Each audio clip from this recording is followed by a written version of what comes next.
ഇന്ന് നമ്മൾ ഹൈപ്പോതൈറോയിഡിസിന്റെ ടോപ്പിക്കുമായിട്ടാണ് വന്നിരിക്കുന്നത്. എല്ലാവർക്കും വെയിറ്റ് ലോസ് ജേർണിയിലേക്ക് സ്വാഗതം. പ്രിയ സുഹൃത്തുക്കളെ, എല്ലാവരും എന്റെ ചാനൽ സബ്സ്ക്രൈബ് ചെയ്ത് എന്നെ സപ്പോർട്ട് ചെയ്യണം, ലൈക്ക് ചെയ്യണം, കമന്റ് ചെയ്യണം, ഷെയർ ചെയ്ത് കൊടുക്കണം. ഇത് ഹെൽപ്ഫുൾ വീഡിയോസ് ആണെങ്കിൽ കേട്ടോ. ഇന്ന് ഹൈപ്പോതൈറോയിഡിസത്തിന്റെ ആണ്, അതൊക്കെ നിങ്ങൾ ഷെയർ ചെയ്ത് കൊടുക്കണം. അപ്പോൾ നിങ്ങളുടെ കമന്റ് ഒക്കെ എനിക്ക് വിലപ്പെട്ടതാണ്. ഞാൻ പറഞ്ഞില്ലെങ്കിൽ പോലും നിങ്ങൾ കമന്റും ലൈക്കും ഒക്കെ ചെയ്യണം കേട്ടോ. ഞാൻ എങ്ങനെയാണ് എന്റെ ഹൈപ്പോതൈറോയിഡിസം പൂർണ്ണമായും കുറച്ചതെന്നും അത് പിന്നെ എനിക്ക് കൂടാനുണ്ടായ കാരണവും ഒക്കെയാണ് ഞാൻ വിശദമായി പറയാൻ പോകുന്നത്. അപ്പോൾ വിത്ത് പ്രൂഫ് ആണ് ഞാൻ എല്ലാം പറയുന്നത്. എനിക്ക് ആദ്യമായി തൈറോയിഡ് കണ്ടുപിടിച്ചത് 2018 കേട്ടോ. പ്രഗ്നൻസി സമയത്താണ് കണ്ടുപിടിച്ചത് ഹൈപ്പോതൈറോയിഡിസം. അപ്പൊ തൊട്ട് ഞാൻ ടാബ്ലറ്റ് എടുക്കുന്നതാണ്. അപ്പൊ കഴിഞ്ഞ വർഷം എനിക്ക് പൂർണ്ണമായും അത് ഭേദമായിരുന്നു. പിന്നെ എന്റെ കയ്യിലിരിപ്പ് കാരണം ഇത് വീണ്ടും വരികയായിരുന്നു. അപ്പോൾ എനിക്ക് മാക്സിമം എന്റെ പ്രഗ്നൻസി പീരീഡിൽ പോയത് 21 TSH 21 ആണ്. അത് പിന്നെ ഞാൻ കുറച്ച് 11 കൊണ്ടുവന്നായിരുന്നു. അപ്പൊ 21 റിപ്പോർട്ട് എന്റെ ഇപ്പൊ തൽക്കാലം ഇല്ല. ഞാൻ എവിടെയെങ്കിലും നോക്കി അതിന്റെ പേപ്പർ കിട്ടും. പക്ഷെ അതിന് ഞാൻ മെനക്കെട്ടില്ല, കാരണം എന്റെ അതിൽ കുറഞ്ഞത് എന്റെ കയ്യിൽ ഉണ്ട് കേട്ടോ. അപ്പോൾ നിങ്ങൾക്ക് ഇവിടെ കാണാം 2020 എന്റെ റിപ്പോർട്ടിൽ കാണിക്കുന്നത് എനിക്ക് TSH 11 പോയിന്റ് സംതിങ് ആണ്. അത് കഴിഞ്ഞ് 2022 അത് 4 പോയിന്റ് സംതിങ് ആയി കുറഞ്ഞു. അത് കഴിഞ്ഞ് 2023 അത് 1 പോയിന്റ് സംതിങ് ആയി. പക്ഷെ അവിടെ എനിക്ക് നിങ്ങൾക്ക് കാണാം T4 എന്റെ അടുത്ത് കൂടുതലാണ്.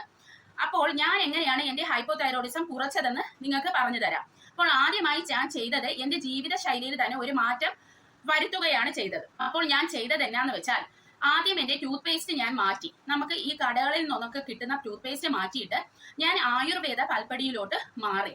പിന്നെ രാത്രി ഞാൻ ഒരു നേരം അതും ആയുർവേദ പൽപ്പൊടി എന്നാലും ഞാൻ ഉപയോഗിക്കുന്നത് കുറവാണ്. എന്നിട്ട് ഞാൻ നേരെ നമ്മുടെ പെപ്പർ പൗഡർ, ഇന്ദുപ്പ് കൂടെ ചേർത്ത് ഞാൻ ബ്രഷിൽ അതിൽ മുക്കിയിട്ട് അതായിരുന്നു പല്ലിൽ ഞാൻ തേക്കുന്നത്. അപ്പോൾ ഞാൻ ടൂത്ത് പേസ്റ്റ് ആണ് ആദ്യം കളഞ്ഞ കാര്യം. അത് കഴിഞ്ഞ് ഞാൻ ഉപ്പ് മാറ്റി നമ്മുടെ കടയിൽ കിട്ടുന്ന സാധാരണ അയഡൈസ്ഡ് സോൾട്ട് ഞാൻ ഉപയോഗിച്ചില്ല. ഞാൻ അത് നേരെ സീ സോൾട്ടിലോട്ട് മാറ്റി. അപ്പോൾ ഹൈപ്പോതൈറോയിഡിസം ഉള്ളവർ സീ സോൾട്ടും, അതായത് കടലുപ്പും, ഹൈപ്പർ തൈറോയിഡിസം ഉള്ളവർ ഇന്ദുപ്പുമാണ് ഉപയോഗിക്കേണ്ടത്. കാരണം കടലുപ്പിൽ അയോഡൈൻ കണ്ടന്റ് കൂടുതലും, ഇന്ദുപ്പിൽ അത് കുറച്ച് കുറവുമാണ്. അപ്പോൾ അതുകൊണ്ടാണ് ഞാൻ പറഞ്ഞത് ഹൈപ്പോതൈറോയിഡിസം ഉള്ളവര് കടലുപ്പാണ് ഉപയോഗിക്കേണ്ടത്. അപ്പോൾ കടയിൽ നിന്ന് വാങ്ങുന്ന ഉപ്പ് നിങ്ങൾ പൂർണ്ണമായി മാറ്റിയേ പറ്റത്തുള്ളൂ. കാരണം അത് മാൻ മെയ്ഡ് ഉപ്പുകളാണ്. അതിൽ സിന്തറ്റിക് കെമിക്കൽസ് ഒത്തിരി ഉപയോഗിച്ചാണ് അവർ ആ ഉപ്പുകൾ ഉണ്ടാക്കുന്നത്. ഇതെന്ന് പറയുന്ന ഹിമാലയൻ പിങ്ക് സോൾട്ട്, ഇന്ദുപ്പ് അല്ലെങ്കിൽ കടലുപ്പ് എന്നൊക്കെ പറയുന്ന നാച്ചുറൽ സോൾട്ട് ആണ് കേട്ടോ. അപ്പൊ അതിലോട്ട് നിങ്ങൾ മാറ്റണം. പിന്നെ ഞാൻ ചെയ്തത് നമ്മുടെ പാത്രങ്ങൾ മാറ്റി. അതായത് ഞാൻ അങ്ങനെ നോൺ സ്റ്റിക്ക് കുക്ക് വെയർസ് ഒന്നും ഉപയോഗിക്കാത്ത ഒരാളാണ്. പക്ഷെ ഞാൻ എൻ്റെ ഈ ഒരു യൂട്യൂബ് ചാനലിന് വേണ്ടിയാണ് 2 നോൺ സ്റ്റിക്ക് പാത്രങ്ങൾ ഞാൻ വാങ്ങിയത്. പക്ഷെ ഞാൻ അതെടുത്ത് ദൂരെ കളഞ്ഞു. പിന്നെ ഞാൻ മാക്സിമം ഇപ്പോൾ എല്ലാം പാചകം ചെയ്യുന്ന ഒന്നീ ഞാൻ കറി ചട്ടിയിലായിരിക്കും, നമ്മുടെ ക്ലേ ചട്ടിയിലായിരിക്കും.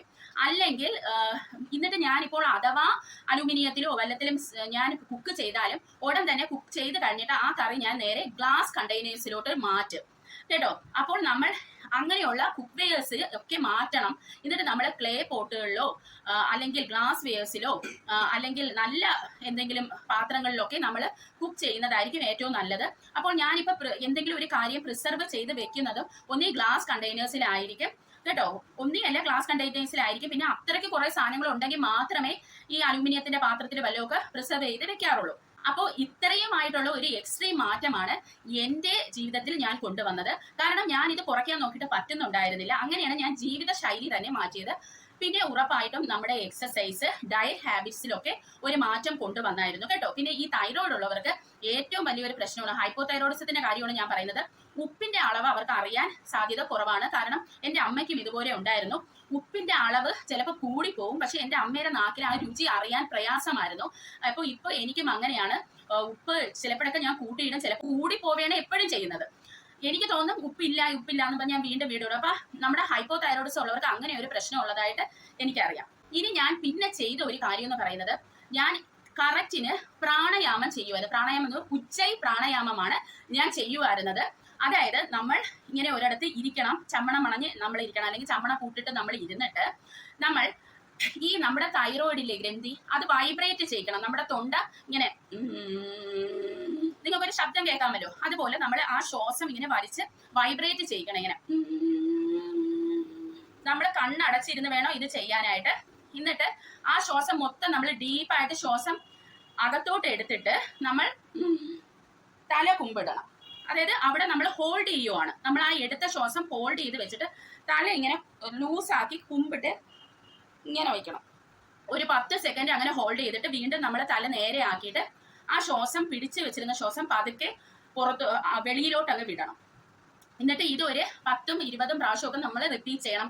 നമ്മൾ എന്തെങ്കിലുമൊക്കെ കുക്കിംഗ് ചെയ്യുന്ന സമയത്ത്, TV കാണുന്ന സമയത്തൊക്കെ നമുക്ക് വെറുതെ ഇപ്പൊ കണ്ണടച്ച് ഇരുന്നില്ലെങ്കിൽ പോലും നമുക്ക് ഈ ഒരു തൈറോയിഡിന്റെ അവിടെ നമുക്ക് വൈബ്രേറ്റ് ചെയ്ത് കൊടുത്താൽ മതി. അപ്പോൾ ഇത് ഞാൻ കറക്റ്റിന് ചെയ്യുമായിരുന്നു. അപ്പോൾ ഇതൊക്കെ കാരണമാണ് എൻ്റെ തൈറോയിഡ് മാറാൻ ഇത്രയൊക്കെ കുറയാനുള്ള കാരണം. അങ്ങനെ പിന്നെ അപ്പൊ നിങ്ങൾക്ക് ഇവിടെ കാണാം 2023 1 ആണ്, 1 something ആണ് കാണിക്കുന്നത്. പക്ഷെ എൻ്റെ T4 വളരെ കൂടുതലും കാണിക്കുന്നുണ്ട്. അപ്പോൾ എൻ്റെ ഡോക്ടർ പറഞ്ഞതെന്ന് പറയുന്നത് ഞാൻ ഹൈപ്പർ തൈറോയിഡിസത്തിലോട്ട് പോവുകയാണ്. ഹൈപ്പോ ഒക്കെ മാറി അടുത്ത ഹൈപ്പറിലോട്ട് പോവുകയാണ്. അപ്പോൾ എൻ്റെ ഡോക്ടർ, ഞാൻ അന്ന് 125 ആണ് mg ആണ് എടുത്തുകൊണ്ടിരുന്നത്. അത് തൈറോനോം കുറച്ച് കൊണ്ടുവന്ന് അത് 25 ആക്കി കേട്ടോ. 25 ആക്കിയിട്ട് ഇനി വിളിക്കണമെന്ന് പറഞ്ഞു. ഇത് തന്നെ കണ്ടിന്യൂ ചെയ്യാൻ പറഞ്ഞു. അപ്പോൾ നമുക്ക് തൈറോയിഡ് കുറഞ്ഞെന്നും പറഞ്ഞ് പെട്ടെന്ന് കൊണ്ടുപോയി മരുന്ന് നിർത്താൻ പാടില്ല. ഇവിടെയാണ് എനിക്ക് തെറ്റ് പറ്റിയത്. ഞാൻ 1 മാസം 25 മൈക്രോഗ്രാം കഴിച്ചിട്ട് ഞാൻ പിന്നെ അതങ്ങ് സ്റ്റോപ്പ് ചെയ്ത് കളഞ്ഞു. അത് കഴിഞ്ഞ് ഞാൻ ഒരു 3-4 മാസം കഴിഞ്ഞിട്ട് ഞാൻ TSH നോക്കി. എനിക്ക് പെട്ടെന്ന് മൂഡ് സ്വിങ്സും വല്ലാത്ത വിഷമങ്ങളൊക്കെ വന്നപ്പോൾ ഞാൻ പോയി നോക്കിയപ്പോൾ എനിക്ക് TSH വീണ്ടും 9 മാറി. അതായത് ഈ വർഷം ആദ്യം എന്തുവാണ് ഞാൻ നോക്കുന്നത്. അപ്പോൾ 9 എനിക്ക് വന്നത്. അതിന്റെ റിപ്പോർട്ടൊന്നും ഞാൻ എടുത്തില്ല കേട്ടോ. അപ്പോൾ 9 എനിക്ക് കാണിച്ചത്. അതിന് അപ്പോൾ ചേട്ടൻ ഡോക്ടേഴ്സുമായിട്ട് സംസാരിച്ചപ്പോൾ ഡോക്ടർ പറഞ്ഞെന്ന് പറഞ്ഞാൽ, ഒരാൾക്ക് ഹൈപ്പോതൈറോയിഡിസം കുറഞ്ഞതായിട്ട് കണ്ടാൽ, അല്ലെങ്കിൽ ഹൈപ്പർ ഏതെങ്കിലും ആയിക്കോട്ടെ, അത് നോർമൽ ആയെന്ന് കണ്ടാൽ ആദ്യത്തെ 3 മാസം ഈ 25 വെച്ച് കഴിച്ചിട്ട്, അത് കുറച്ച് കൊണ്ടുവന്ന് 25 വെച്ച് കഴിച്ചിട്ട് പിന്നെ 3 മാസവും ഒരേ ലെവലിൽ തന്നെ ഈ എൻ്റെ ഇപ്പൊ TSH 1 ഇവിടെ കാണിച്ചില്ലേ, അതുപോലെ ഒരേ ലെവലിൽ തന്നെ നോർമലായിട്ട് നിൽക്കുവാണെങ്കിൽ മാത്രമേ ഈ ടാബ്ലറ്റ് നമുക്ക് മൊത്തത്തിൽ സ്റ്റോപ്പ് ചെയ്യാൻ പറ്റത്തുള്ളൂ. അല്ലാതെ നമ്മളെ എടുപിടിയെന്ന് പറഞ്ഞ് സ്റ്റോപ്പ് ചെയ്തതാണ് എനിക്ക് പണിയായത്. പിന്നെ അതിന്റെ കൂടെ ഞാൻ നിങ്ങളുടെ അടുത്ത് പറഞ്ഞായിരുന്നു, എനിക്ക് ഡിപ്രഷനും കാര്യങ്ങളും കുറച്ച് വിഷമങ്ങളും കാര്യങ്ങളും ഒക്കെ ഉണ്ടായിരുന്നു. അപ്പോൾ ഇതൊക്കെ കാരണമാണ് എൻ്റെ തൈറോയിഡ് വീണ്ടും കൂടിയത്. ഞാൻ എൻ്റെ ഹെൽത്തിൽ ശ്രദ്ധിക്കാതെയായി, ഞാൻ എക്സസൈസ് ചെയ്യാതെയായി, ഞാൻ പൊണ്ണത്തടിച്ചായി 120 കിലോയിലോട്ട് ഞാൻ എത്തി. ഞാൻ ഈ 120 കിലോ എത്തുമ്പോൾ എനിക്ക് ഉറപ്പാണ് എൻ്റെ TSH വീണ്ടും 9 എനിക്ക് തോന്നുന്നു ഒരു 20 എങ്കിലും ആയി കാണണം. ഞാൻ പിന്നെ നോക്കാൻ പോയില്ല, കാരണം ഇതുമായിട്ട് വർഷങ്ങൾ ഞാൻ യാത്ര ചെയ്യുന്നത് കൊണ്ട് തന്നെ എൻ്റെ മൂഡ് സ്വിങ് അനുസരിച്ച് എനിക്ക് ആ ഒരു ലെവൽ മനസ്സിൽ കാണാൻ കഴിയും. അതുകൊണ്ടാണ് ഞാൻ പിന്നെ നോക്കാതിരുന്നത്. അപ്പോൾ നമ്മൾ ഈ തൈറോയിഡ് പ്രവർത്തിക്കണമെങ്കിൽ, തൈറോയിഡ് ഹോർമോൺസ് നന്നായിട്ട് പ്രവർത്തിക്കണമെങ്കിൽ നമ്മുടെ വയറ്, ബ്രെയിൻ ആൻഡ് ലിവർ നന്നായിട്ട് ഒരുപോലെ ഫങ്ഷൻ ചെയ്യണം. അപ്പോൾ ഞാൻ വയറിന് വേണ്ടി നിങ്ങൾക്ക് 3 PS ഫുഡ് പറഞ്ഞു തന്നിട്ടുണ്ട്. Probiotic, prebiotic and polyphenol foods. നമ്മുടെ ലിവറിന് വേണ്ടി ഞാൻ നിങ്ങളുടെ അടുത്ത് പറഞ്ഞായിരുന്നു, കയ്പിന്റെ അതൊക്കെയാണ് കഴിക്കേണ്ടത്. What is sweet for our tongue is bitter for our liver, and what is bitter for our tongue is sweet for liver. അതായത് നാക്കിൽ നമ്മൾ കഴിക്കുമ്പോൾ നമുക്ക് മധുരമായി തോന്നുന്ന സാധനങ്ങൾ ലിവറിനെ അഴുക്കും, നമുക്ക് കയ്പായിട്ട് തോന്നുന്ന സാധനങ്ങൾ ലിവറിനെ ഹെൽത്തിയായി സൂക്ഷിക്കുകയും ചെയ്യും. ഇനി നമുക്ക് നോക്കാം എങ്ങനെയാണ് തൈറോയിഡ് പേഷ്യൻസ് ഫാസ്റ്റിംഗ് എടുക്കേണ്ടതെന്ന്. ഇതുപോലെയാണ് നിങ്ങൾ ഫാസ്റ്റിംഗ് എടുക്കേണ്ടത് കേട്ടോ. ഹൈപ്പർ ആയിരുന്നാലും ഹൈപ്പോ തൈറോയിഡ് ഉള്ളവരും ഇതേമാതിരി വേണം ഫാസ്റ്റിംഗ് എടുക്കാൻ. അപ്പോൾ ഇതിൽ ഞാൻ കീറ്റോബയോട്ടിക് ഫുഡ് ഇതിൽ നിങ്ങൾക്ക് കാണാം, ഹോർമോൺ ഫീസ്റ്റിംഗ് ഫുഡ് നിങ്ങൾക്ക് കാണാം. അപ്പൊ കീറ്റോബയോട്ടിക് ഫുഡ് ഉള്ളവര് ഈ രീതിയിൽ വേണം കാർബോഹൈഡ്രേറ്റും പ്രോട്ടീനും ഫാറ്റും കഴിക്കാൻ, ഇത്ര ശതമാനം വെച്ച്. അതുപോലെ ഹോർമോൺ ഫീസ്റ്റിംഗ് ഫുഡ് കഴിക്കേണ്ട ദിവസങ്ങളിൽ കാർബോഹൈഡ്രേറ്റ് നിങ്ങൾ 150 ഗ്രാം. അപ്പോൾ അതൊക്കെയാണ് ഈ ചാർട്ടിൽ അതിനെക്കുറിച്ചും പറഞ്ഞിട്ടുണ്ട്. അപ്പോൾ നിങ്ങൾക്ക് നന്നായിട്ട് ഫുഡൊക്കെ കഴിക്കണം, അല്ലെങ്കിൽ നമ്മുടെ പ്രൊജസ്ട്രോണിന്റെ അളവ് ഒത്തിരി കുറയുകയും നമുക്ക് പിന്നെ മാസമുറ നീങ്ങി പോവുകയും ചെയ്യും കേട്ടോ. അപ്പോൾ ഡേ 1 എന്ന് ഉദ്ദേശിക്കുന്നത് നമ്മുടെ മെൻസസ് തുടങ്ങുന്ന ദിവസം, ബ്ലീഡിങ് തുടങ്ങുന്ന ദിവസമാണ്. അതുപോലെ ഡേ 20 ബ്ലീഡ് എന്ന് മാഡം എഴുതിയിട്ടുണ്ട്, ഈ ബുക്കിൽ എഴുതിയിട്ടുണ്ട്.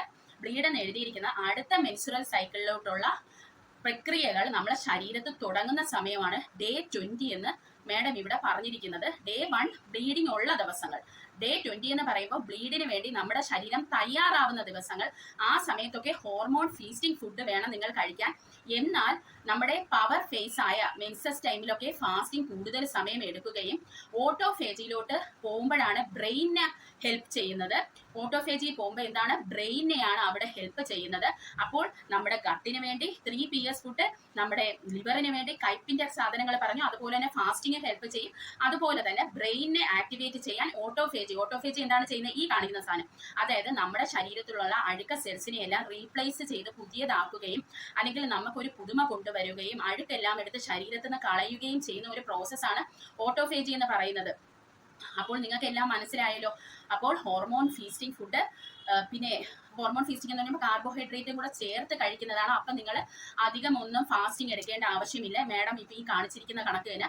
പിന്നെ നിങ്ങൾക്കറിയാം, ഞാൻ എക്സ്ട്രീം ലെവലിലോട്ട് ഫാസ്റ്റിംഗ് എടുക്കുന്ന ഒരാളാണ്.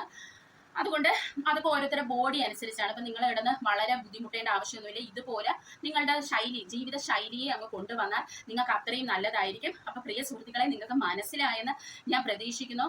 എൻ്റെ വീഡിയോ ആദ്യമായിട്ട് കാണുന്നവരാണെങ്കിൽ ദയവ് ചെയ്ത് പോയി 3PS ഫുഡ് കാണണം.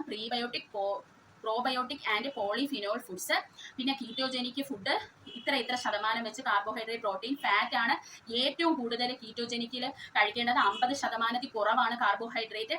പ്രോട്ടീനും 75% കൂടാൻ പാടില്ല. പിന്നെ 60% ഫാറ്റ് ആയിരിക്കണം നമ്മൾ കഴിക്കുന്നത്. ഹോർമോൺ ഫീസ്റ്റിംഗ് ഫുഡിലാണെങ്കിൽ കാർബോഹൈഡ്രേറ്റ് ആണ് കൂടുതൽ കഴിക്കുന്നത്. അപ്പം നമുക്ക് ഫീസ്റ്റ് ആണ്, നമുക്ക് ഇഷ്ടമുള്ളത് കഴിക്കാവുന്ന ഒരു സമയമാണ് ഹോർമോൺ ഫീസ്റ്റിംഗ് ടൈം എന്ന് പറയുന്നത്. അപ്പോൾ എന്തെങ്കിലും ഡൗട്ട് ഉണ്ടെങ്കിൽ നിങ്ങൾ എൻ്റെ അടുത്ത് മെസ്സേജ് അയച്ച് ചോദിക്കണം. അപ്പോൾ എൻ്റെ കൂടെ വെയിറ്റ് ലോസിനുള്ളവരൊന്നും നിങ്ങൾ മാറിപ്പോകരുത്. ഞാനിപ്പോൾ ഒരു വീഡിയോ ഇട്ടില്ലെങ്കിൽ പോലും നിങ്ങൾ കണ്ടിന്യൂ ചെയ്ത് പോകണം.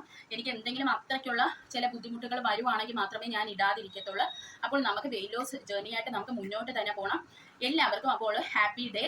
അപ്പോൾ അടുത്ത വീഡിയോയിൽ നമുക്ക് കാണാം. Okay, till then bye.